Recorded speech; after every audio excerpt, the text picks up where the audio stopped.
It was a Tuesday afternoon when everything fell apart. I'm sitting here now, staring at an empty room and wondering how a lifetime of decisions led to this one final moment. The day began like any other, and yet, by nightfall, it was clear that nothing in my life would ever be the same again. And it wasn't even a dramatic confrontation, no shouting, no heated arguments, just a single moment, one sentence, that changed everything. I wasn't supposed to be here. I wasn't supposed to be making these decisions, staring at the reality of a life I didn't recognize. And yet I was. I'll start at the very beginning of the day. The phone call came in the early hours of the morning. It was from my wife, Isabella's aunt. We had been planning the family reunion for months, and I was already dreading it. Not because of her aunt. Mind you, Lily's always been kind to me, but because I could already feel the familiar weight of the family dynamics pressing down on me. They're a high-profile bunch, successful, sharp-witted, always a bit condescending. I've never felt like I fit into their world. I'm an average guy, running a small software consultancy that barely keeps the bills paid. I've always been the underachiever in Isabella's family. Too quiet, too reserved, not ambitious enough. They don't say it out loud, but you can see it in their eyes every time they ask, "How's business going, Mark?" Like they expect something more, something bigger than what I have to offer. But Isabella, she was different. She always told me that I was enough, that the family didn't matter, just us. But that was a lie. She didn't believe it either. The truth is, after years of spending holidays and vacations with her family, I knew that deep down, I was the other. I didn't have the right job, the right friends, the right lifestyle. I wasn't in their league, and it showed. This family reunion was no exception. I walked in and immediately felt it, the undercurrent of judgment. The way they looked at me, the way their smiles didn't quite reach their eyes. They were polite, but I could feel the unspoken words hanging in the air. It wasn't just my imagination, I knew it. I knew I didn't belong. The afternoon passed uneventfully, just like every other reunion.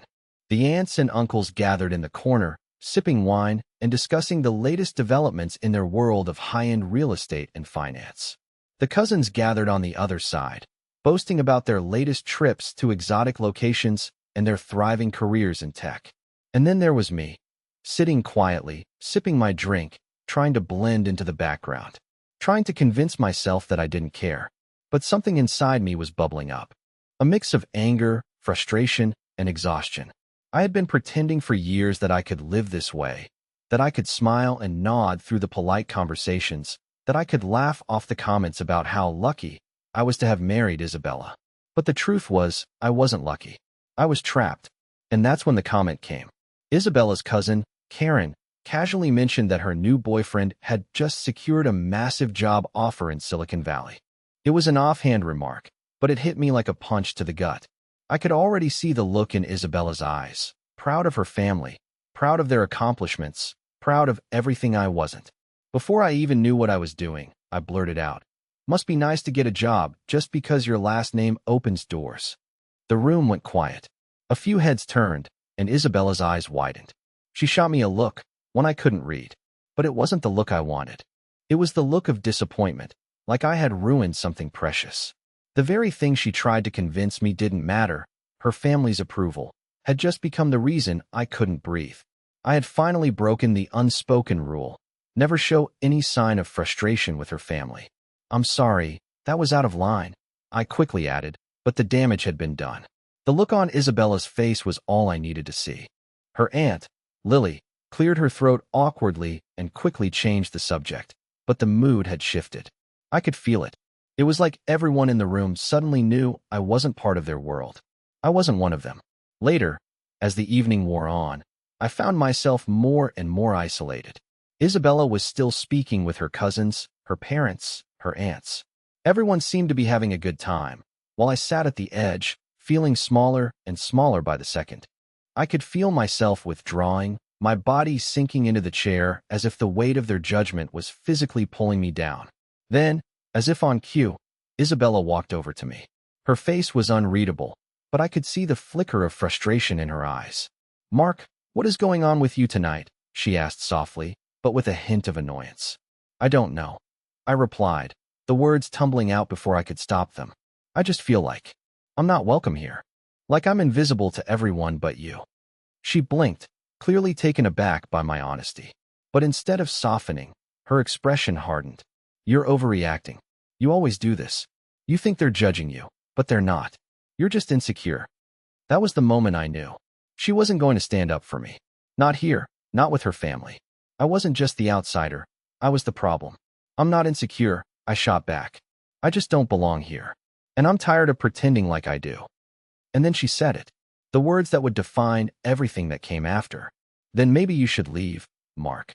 The room spun. I couldn't breathe. I had two choices: apologize and continue playing the role of the invisible husband, or walk away and never look back. The air around me felt thick, suffocating, as the words hung in the silence. Isabella stood there, her arms crossed, her face flushed with frustration. My heart raced as the reality of what she had just said hit me like a freight train. "Then maybe you should leave, Mark." Those words were so simple, yet they carried a weight that crushed everything inside me. I couldn't move, couldn't speak. It felt like the ground had been pulled out from beneath me. For a split second, I thought I misheard her. Maybe she didn't mean it the way I thought. Maybe it was just a rash comment in the heat of the moment. But then I saw her expression, a mix of disappointment and exhaustion.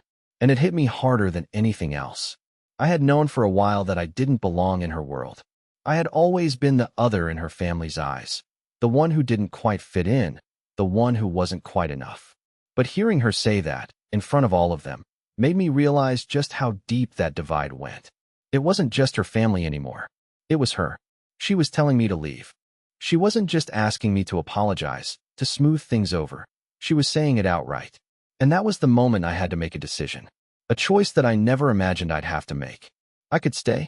I could swallow my pride, apologize for what I'd said, pretend like everything was fine, and go on living the way I had been. I could keep pretending that her family's judgment didn't affect me, that the constant subtle digs didn't eat away at my confidence. I could keep pretending that being invisible in my own marriage wasn't slowly destroying me. Or I could leave, walk out the door, never look back, and accept that this life, the one I had spent so long trying to make work, was never going to be what I hoped for. I glanced at Isabella again, but she didn't even meet my eyes. She was already turning back to her family, as if she had made her decision too. There was no pleading, no begging for me to stay, just cold indifference. I had already been erased from her world. I stood up, my legs unsteady, and walked to the door. Every step felt heavier than the last. My chest was tight, and I couldn't tell if it was the anger, the pain, or just the realization of how much I had lost that was making it hard to breathe. But I couldn't stay. I couldn't pretend anymore. As I walked out of the house, I heard the sound of voices behind me, but it didn't matter. I didn't look back. I couldn't. I stepped out into the cool evening air, feeling the weight of the world pressing down on me. I hadn't planned for any of this. I hadn't expected it to end like this. But here I was, standing alone on the sidewalk, with nothing but the cold night air and a sinking feeling in my stomach. The drive home was a blur. I barely remember the road, my hands gripped tightly on the steering wheel. I didn't know where I was going. I didn't know what to do with myself. All I knew was that I couldn't go back to that house, to that life. I couldn't go back to being the man who was always second place. When I got home, I walked inside and immediately felt the emptiness of the apartment.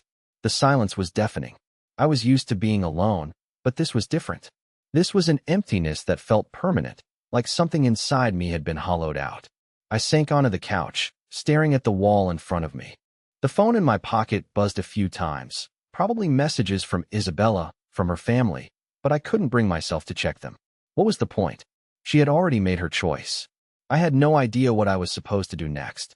No idea where I was supposed to go from here. But that's when I noticed it. The one thing that hadn't changed. My work laptop sat on the coffee table, the screen slightly cracked but still functional. I had been putting off so many projects, telling myself that I didn't have the time, the focus.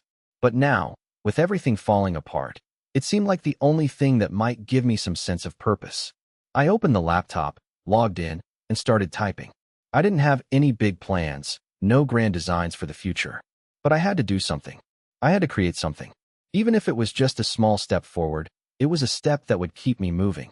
Because the one thing I knew for sure was that I couldn't go backward. It wasn't much, but it was a start. And then the phone rang. I didn't recognize the number, but something about it made me pick up. "Mark, Isabella's voice said, shaky and raw. Please, can we talk?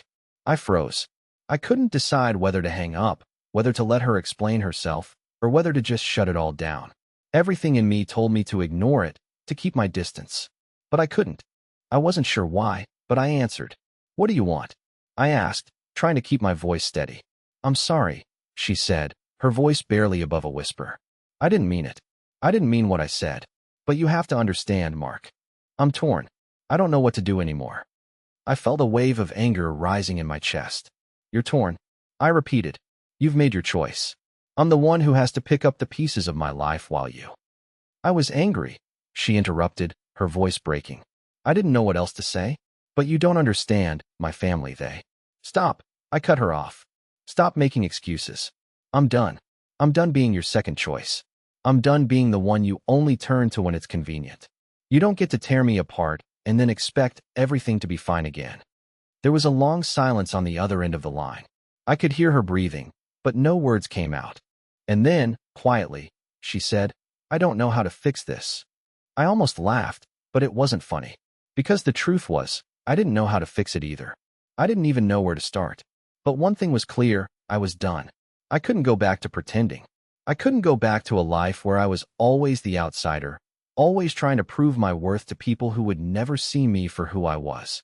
I ended the call and sat back on the couch. And just like that, I knew this was the beginning of something new. Whatever that was, wherever it would take me, I was about to find out.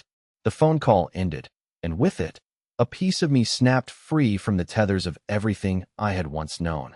I couldn't understand it. How could I feel so liberated and yet so broken at the same time? The anger, the hurt, the sense of betrayal, all mixed into a swirling storm inside me. But beneath it all, there was a strange calm. I had made the choice. I had stepped into the unknown. And in that, there was power. But the power was fleeting. Because the reality of what I had done was sinking in. The apartment was too quiet. The walls, once a place of shared moments, now seemed like a cage, every inch of space echoing with the weight of my decisions. I stood up and walked over to the window, staring out at the city that felt so much smaller now. I had spent years in this place, trying to carve out some semblance of a life, of a future with Isabella. But now, everything felt foreign. The streets, the buildings, the very air seemed different, as if the universe itself had shifted and left me on the outside. I needed to do something. Anything to break the paralysis that had settled in my mind. I grabbed my jacket from the back of the chair, walked out the door, and into the night. I wasn't sure where I was going, but I couldn't stay here. Not in this silence. The city was alive, humming with the energy of people going about their lives. People who hadn't been torn apart by a single sentence, who weren't standing at a crossroads of their own making. I felt a pang of jealousy. These people, they didn't know what it was like to have everything you thought you knew about yourself ripped away in an instant. They didn't know what it was like to look at the person you thought you loved and realize that she had stopped seeing you long ago. I walked for what felt like hours, aimlessly, through streets that I used to know like the back of my hand. Every corner, every storefront, was a reminder of the life I had tried to build. But none of it felt real anymore. The echoes of the past were haunting me. I could still hear her voice in my head. Maybe you should leave, Mark. I finally stopped in front of a small bar, a dive I used to frequent when I needed to escape the noise of my own mind. The neon sign flickered weakly, but it still had the pull of familiarity. I walked inside, the dim light cutting through the haze of cigarette smoke and chatter. The bartender, an old acquaintance named Danny, nodded when he saw me. He knew me well enough to see the look in my eyes, the kind of look that said I wasn't just here for a drink. You look like you've had a rough night, he said, sliding a whiskey across the counter. I didn't need to say anything. He didn't ask questions. He never did. I took the drink and sipped it slowly, feeling the warmth spread through my chest. The burn was a distraction, a small comfort in a world that felt increasingly alien. As I stared at the glass in my hand, I realized I wasn't just trying to forget. I was searching for something to make sense of the wreckage. I had walked away from Isabella, but I hadn't walked away from the life we built. And as much as I wanted to, I couldn't shake the feeling that maybe, just maybe, I was still in love with the woman who had torn me apart. The door opened, and I looked up. It wasn't anyone I recognized, just another face lost in the crowd. But then I did a double take. There, sitting in the corner booth, was someone I hadn't seen in years. Victor. Victor was an old friend from my past, a time before Isabella, before I had been swallowed up by the world of her family and their expectations. He was the kind of guy who never cared about fitting in. He had his own life, his own rhythm, and he was the first person who ever told me that I didn't have to prove myself to anyone. But we lost touch over the years. Life happened. I hadn't realized how much I missed him until I saw him sitting there, alone, nursing a drink of his own. Without thinking, I stood up and walked over to him. "Victor," I said, my voice sounding strange even to my own ears. He looked up, his eyes narrowing for a moment as if trying to place me. Then, recognition hit. "Mark? What the hell, man? Long time no see."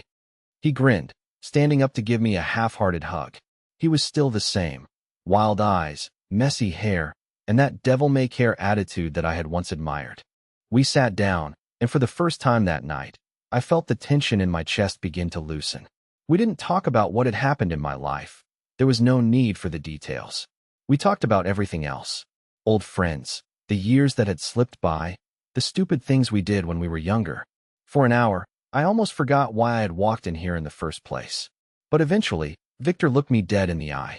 "You're not the same guy I knew, Mark," he said bluntly. I almost laughed. "What do you mean?" "You're all tight and wound up," he said, motioning to my tense posture. "You've been living inside a box for too long. You can't keep holding yourself back. Whatever it is that's got you all twisted up, you need to let it go." I ran a hand through my hair, letting out a deep sigh. It's Isabella. I don't know anymore, man. I thought I knew what I was doing, that I had everything figured out. But now, everything is falling apart." Victor didn't say anything for a moment. He just stared at me, as if waiting for me to continue. But I couldn't. The words were stuck in my throat, tangled in a mess of confusion and regret. "You can't fix this, Mark," he said, his voice softer now. "Not if you keep going back to the same place. You've got to let her go. You've got to let that life go." I nodded, but the weight of it was crushing. Let it go? How could I? Everything I had worked for, everything I had built, it all felt tied to her, to that life. How could I just walk away from all of it? And yet, as I sat there, looking at Victor, this free spirit who had no strings, no obligations to anyone, I couldn't help but envy him. Maybe, just maybe, he was right. Maybe I had spent too long trying to please everyone else, trying to fit into a world that wasn't mine. Maybe it was time to let go and find my own way. But how? How do you let go of a life you've spent years building? I finished my drink and stood up, the room spinning slightly. "Thanks, man," I said, giving him a half-smile. "I don't know what I'm going to do, but you've given me something to think about." Victor raised his glass in a mock toast. "Anytime, Mark. Don't be a stranger." As I stepped back into the night, I didn't have the answers. But for the first time in a long time, I felt like I might be heading in the right direction. The night air was sharp and cold against my skin as I walked through the city streets, the hum of the city buzzing around me, but I felt more isolated than ever. Victor's words were still echoing in my mind, spinning in my head like a broken record. "You can't fix this. You've got to let her go. You've got to let that life go." It sounded simple when he said it, like something you could just decide to do and then be done with. But how could I let go of everything I had worked for, everything that was tied to Isabella? How could I walk away from the life I had built, from the person I thought I knew better than anyone? I had always told myself that love was enough, that loyalty was enough, that we were enough. But right now, in the darkness of the city, I felt none of that. I felt empty. The streets were quieter now, the crowd thinning as the night wore on. I didn't even know where I was going anymore, only that I needed space, a place to think. A few blocks away, I saw the dim light of a small coffee shop that I used to go to when I needed to clear my head. Without even thinking about it, I pushed open the door and walked inside. It was mostly empty except for the barista behind the counter and a few people huddled over laptops in the corner. The smell of fresh coffee hit me immediately, the warmth a stark contrast to the cold that had settled into my bones. I ordered a coffee and sat down at a small table by the window, staring out at the darkened street. As I sat there, trying to process everything, I couldn't stop thinking about Isabella. How had it come to this? How had the woman I had once seen as my partner, my equal, become someone I barely recognized?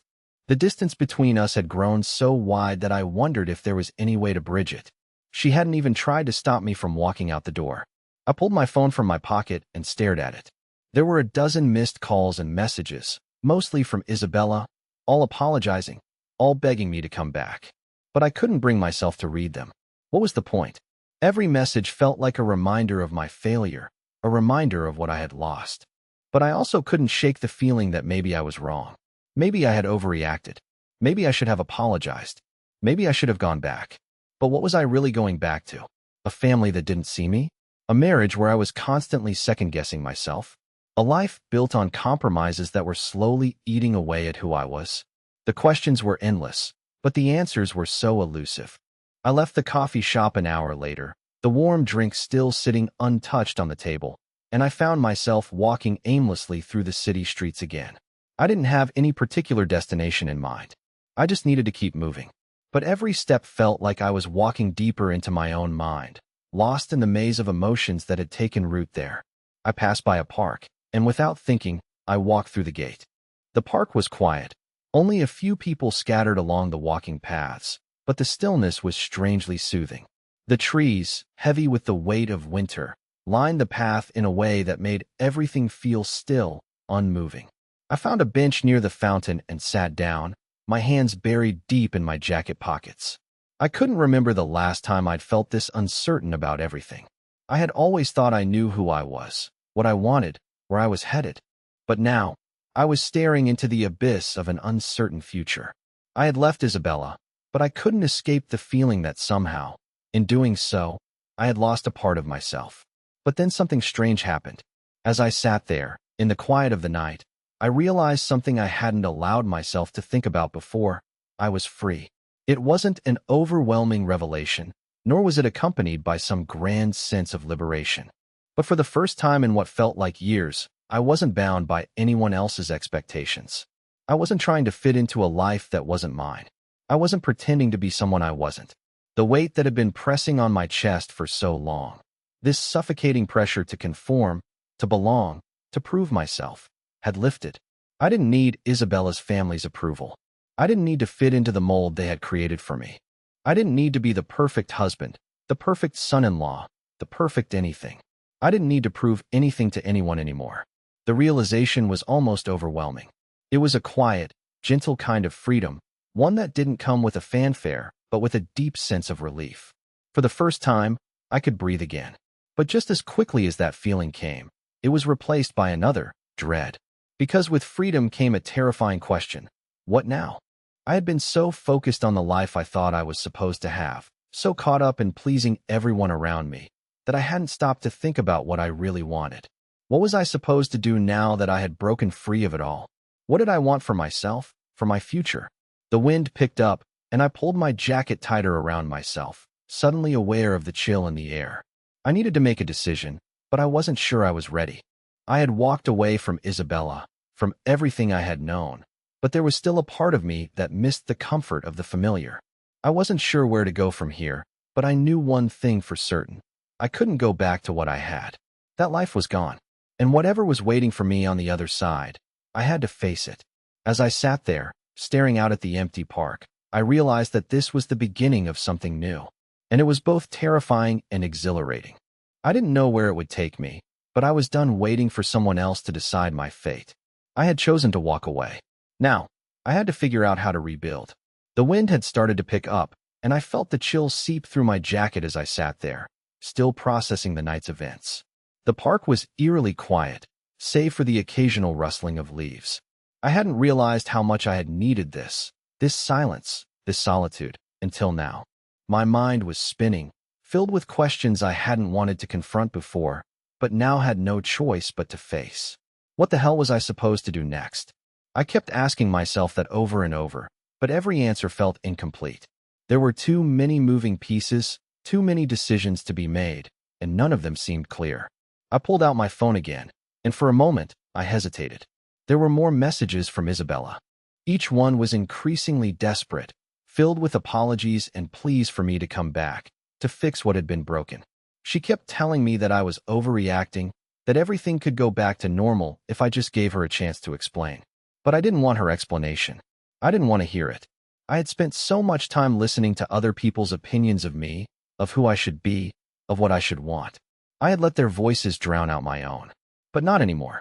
I turned the phone off and shoved it back in my pocket, resisting the urge to read the messages again.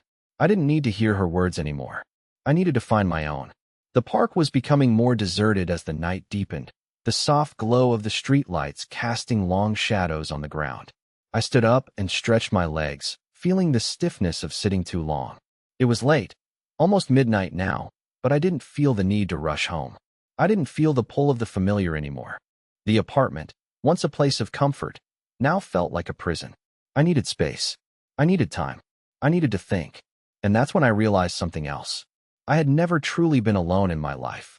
Sure, I'd had moments of solitude, but there had always been a part of me tethered to something, someone. My parents, my friends, Isabella, her family. I had spent so much time trying to live up to their expectations that I had forgotten what it felt like to simply be. To be free. To make my own choices without considering what anyone else thought. It terrified me, honestly. The idea of truly being on my own. Of having to rely solely on myself for the first time in years. It was as though I had been running on autopilot for so long that I didn't even know how to start living again. I decided to walk. Just walk, without a destination in mind. I passed through a few more blocks, the streets now nearly empty except for the occasional late-night passerby. My thoughts were still swirling. I had left Isabella, yes, but it was more than that. I had left everything that had once felt secure. I had left the expectations, the stability, the life I had convinced myself was worth holding on to. But now, I was faced with the most daunting question of all. Who was I without it all?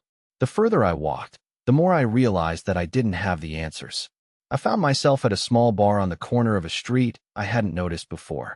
It was one of those places you could walk past 100 times and never give a second thought to. The sign outside flickered weakly, and the sound of music and laughter drifted out through the cracked door.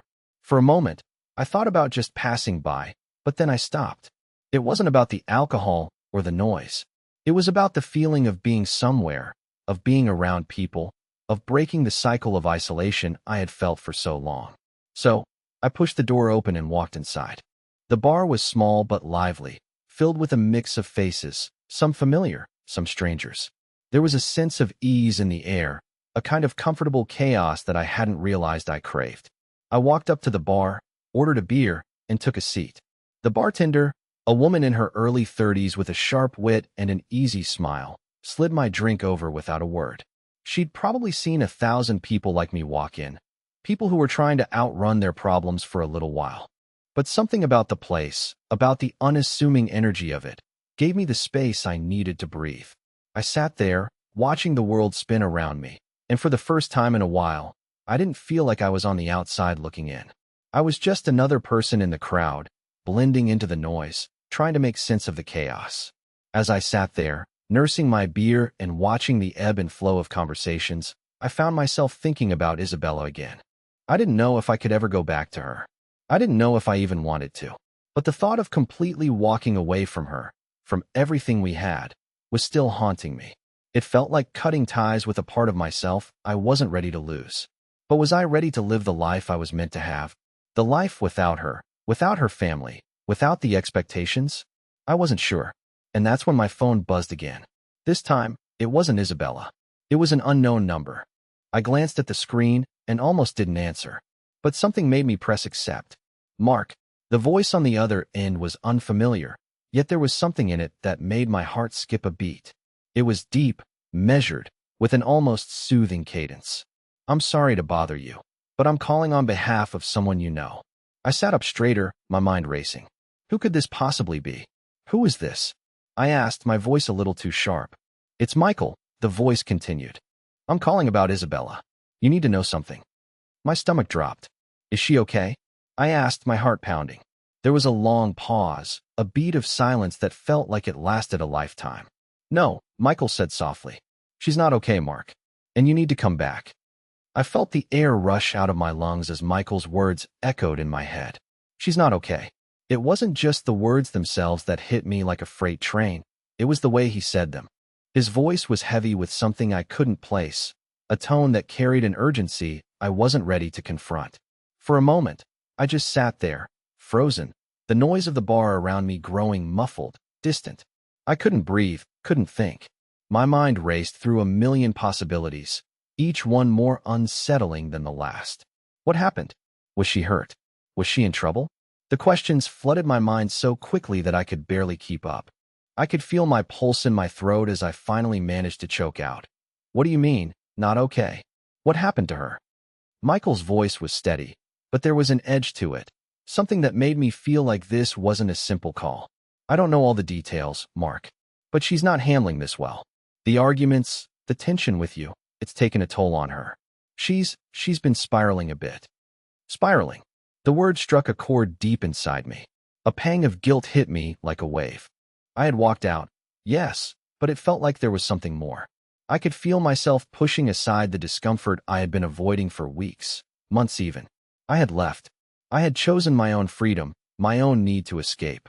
But now I had to face the fact that I might have made a mistake. What do you mean spiraling? Is she okay? I pressed again, my voice now tight, strained. Michael sighed, a long, heavy breath that seemed to come from somewhere deep within him. She's not okay, Mark. But the thing is, she won't admit it to anyone. Not to me, not to her family, not even to herself. She's been staying in denial about everything, about how this has affected her, how this is tearing her apart. But I can see it. She's not the same. And honestly, she needs you right now.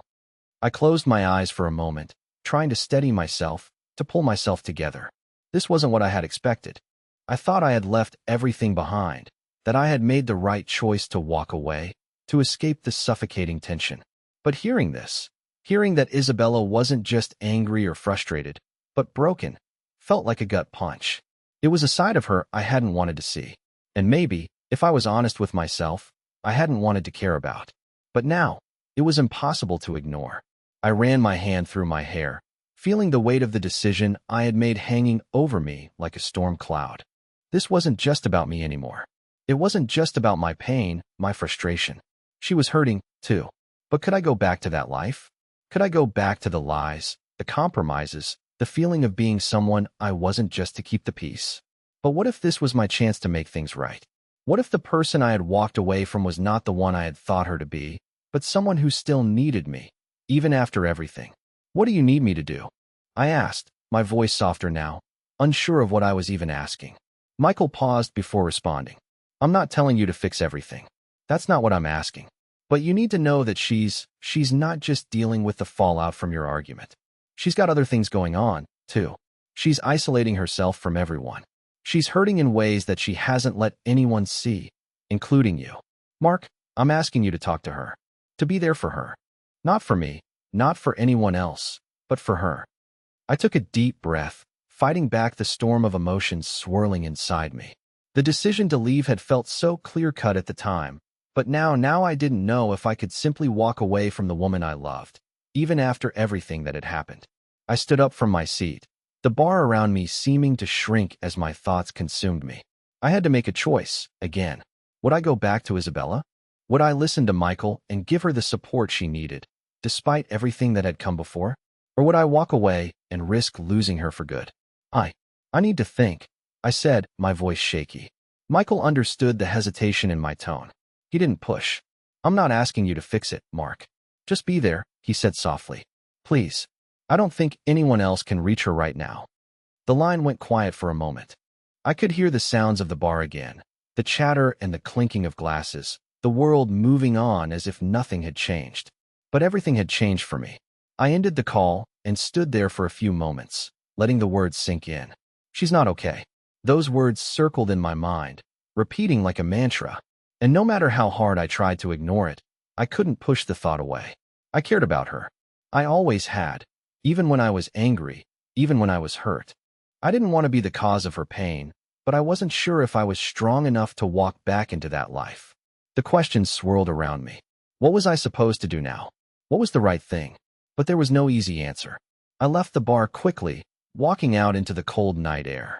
My feet seemed to take me on autopilot, leading me through streets I barely noticed anymore. My mind was focused on one thing, and one thing only, Isabella.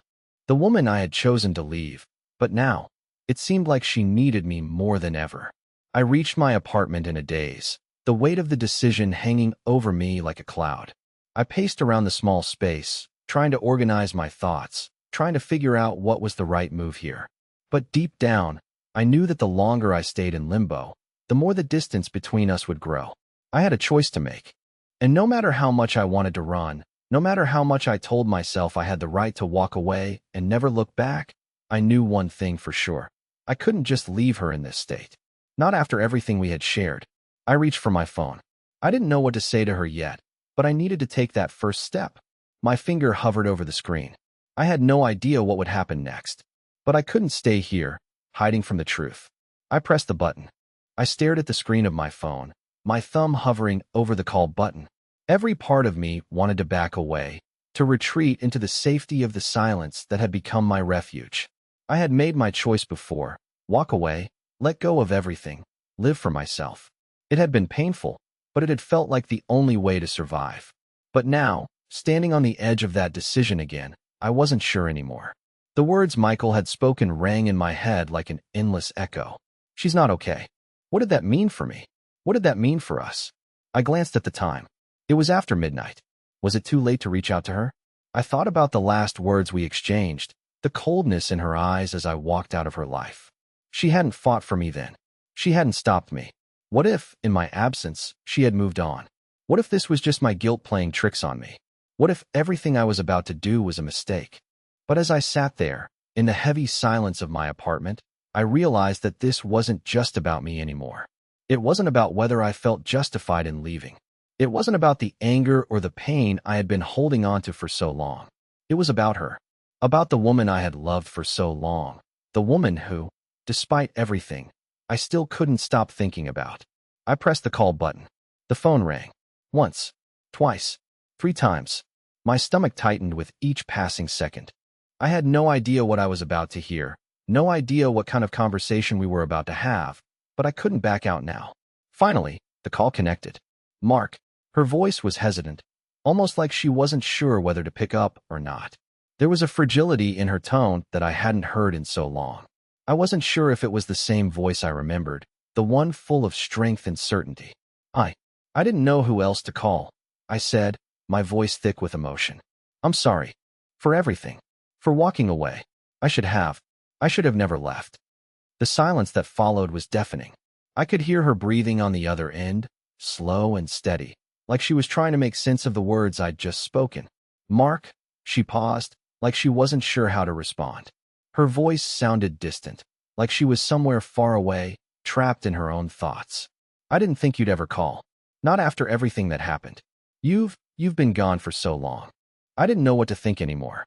I know, I said, the weight of guilt pressing down on me with every word. I shouldn't have just walked away. I should have been there for you, for us. I'm sorry, Isabella. I don't know how to make up for what I've done, but You don't need to apologize, Mark, she interrupted, her voice softer now. I don't even know what we are anymore. What happened between us, it's all so messed up. I don't even know where to start. Her words felt like a punch in the gut. She was right. What had happened between us?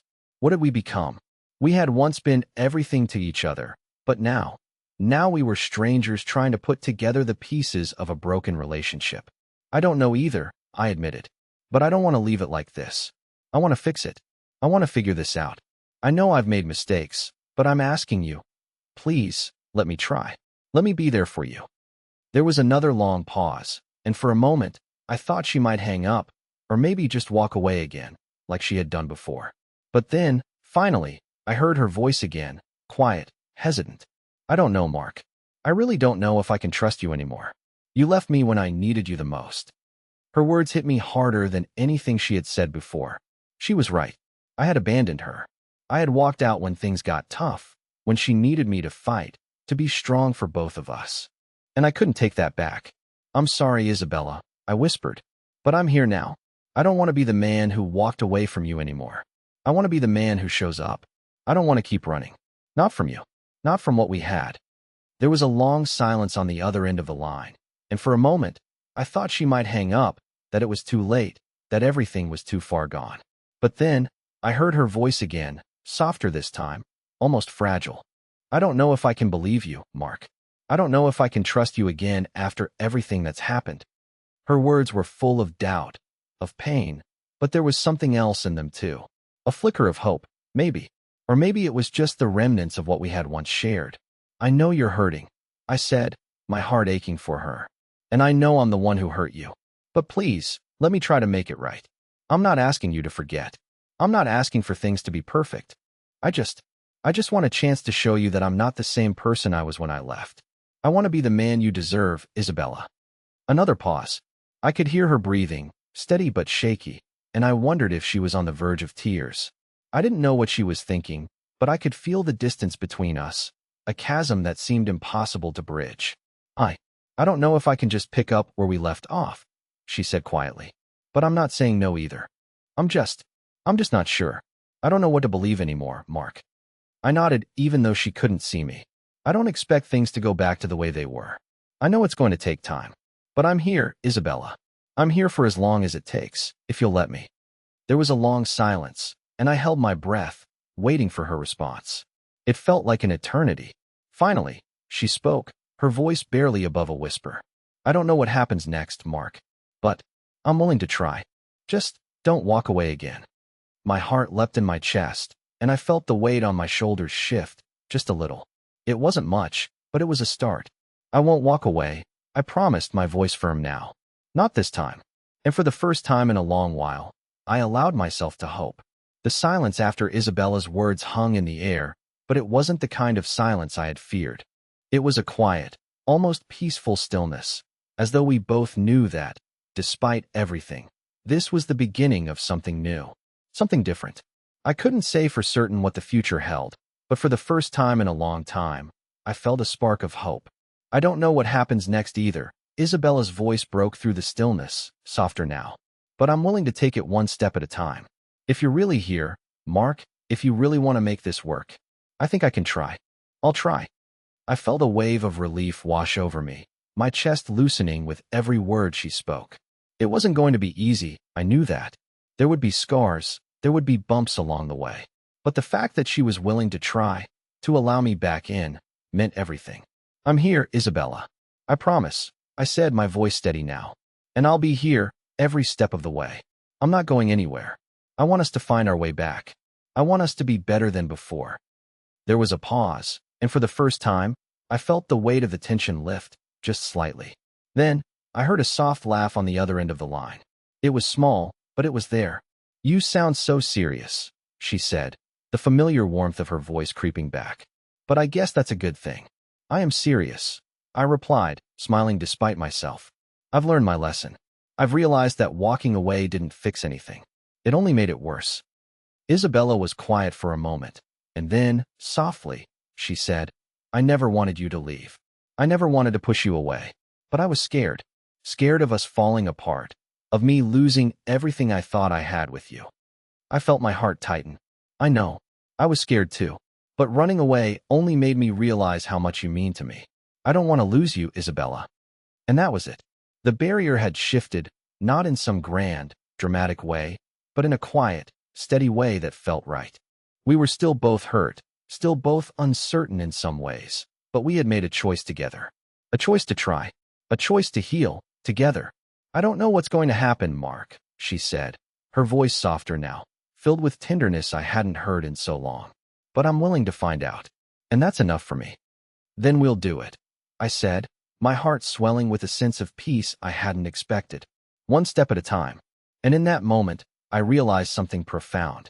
It wasn't the grand gestures, the perfect moments that defined a relationship. It wasn't about having everything figured out all at once. It was about showing up, day after day. It was about choosing each other, even in the mess, even in the uncertainty.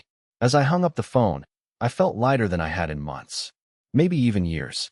There would still be work to do, still moments of doubt and fear. But there was a sense of possibility now, a sense of something we had built, slowly, piece by piece. And maybe, just maybe, we could rebuild something stronger than before. I stood there, looking out the window of my apartment. The city was still alive, the lights still shining, but for the first time in a long time, I felt like I had a place in it. A future, even if it wasn't entirely clear yet. I wasn't sure what tomorrow would bring, but I was no longer afraid. Isabella and I, we were in this together. We had taken the first step toward healing, and whatever happened from here, I knew that as long as we were willing to fight for it, we could make it through. And in that moment, I finally understood. This wasn't the end. It was the beginning.